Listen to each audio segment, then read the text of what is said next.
Boxing King Media in association with Boxer. Kalle, Sauerland, that got a bit tasty, didn't it? In your years of experience, is that the worst press conference? No, it's not the worst, because I did have Del Boy Chisora throw the table over me, was that 5-6 years ago now? So it had a feel to it though up there. Normally it gets wilder away, and that was Misfits. Hey, security got in there just in time. Although I'm not sure if there was a punch landed or not landed. It just was, it was wild. I saw the water go and come out. I don't know what to say. Just for once. Jaden King didn't turn up to the media workout yesterday. It's probably good that he didn't, because that was a confined space. Yeah, okay, we had good security there yesterday as well, and we decided today not to do the face-to-face. So when people say, is it fixed or whatever, as a promoter you want face-offs. We didn't do them today because it was simply too dangerous. We need a fight on Saturday, and it was simply too much.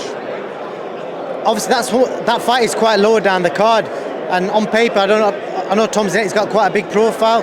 Does that tempt you to maybe push that up a little bit? Yeah, I mean, it's riding on the co-feature. So you've got the main event, Swing the Churdies, but you've got then Taylor and Slims, and obviously that fight with Zanetti is sort of on par with it. But if you look at the storylines, probably the co-features have more beef in them than. Although I find it very entertaining, Swing the versus Churdies. The split decision prediction is a one-off.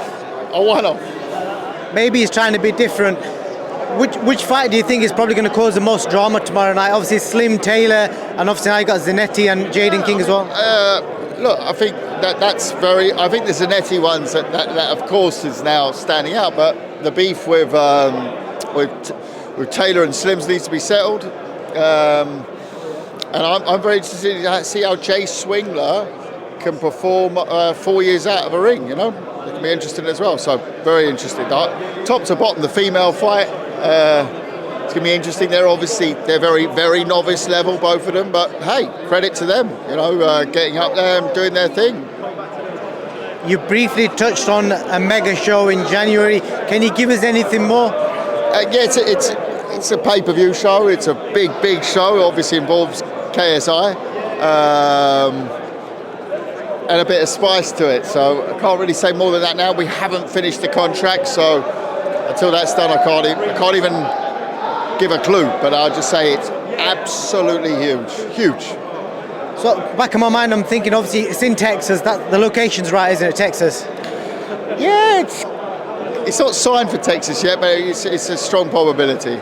The reason I'm asking that is because I'm trying to wonder, would KSI sell in the States?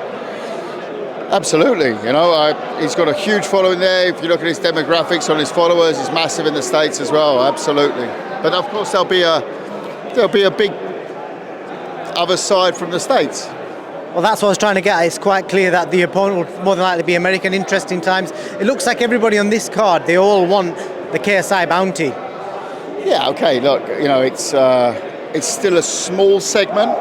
So you've got, in terms of the big pay-per-view names, you've got KSI, you've got Jake Paul, you've got Logan Paul, and then you sort of got the next level, and then the next level. But that's sort of similar to classic boxing, isn't it? So of course you're going to call out. How often does Canelo get called out? In real boxing, in classic boxing, let's call it. So in crossover boxing, it's only natural that there's those bounties. Good stuff, Kalle. Appreciate that. Just want to ask you a couple of questions about that of the hottest topic that's still ongoing. Eddie's done an extended interview. I haven't seen the interview. Have you not seen it? I've been asked. I haven't seen it yet, so I can't comment on that today. There's something that he said in that interview I just wanted to ask you about it. Obviously, he talks about VADA and saying that obviously we can't accept their findings, but we pay for it. But just from a fan's point of view, why are we paying for VADA when we can't accept the fines? I know he's mentioned something about levels, etc., but ultimately something's been found. Why can't we accept their decision if we're paying for it? Okay, so VADA is voluntary.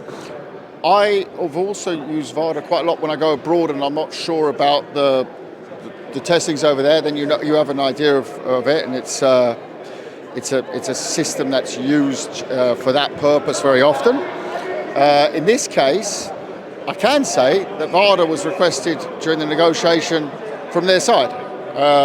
We were good with the British board, and we had faith in the British board testing system.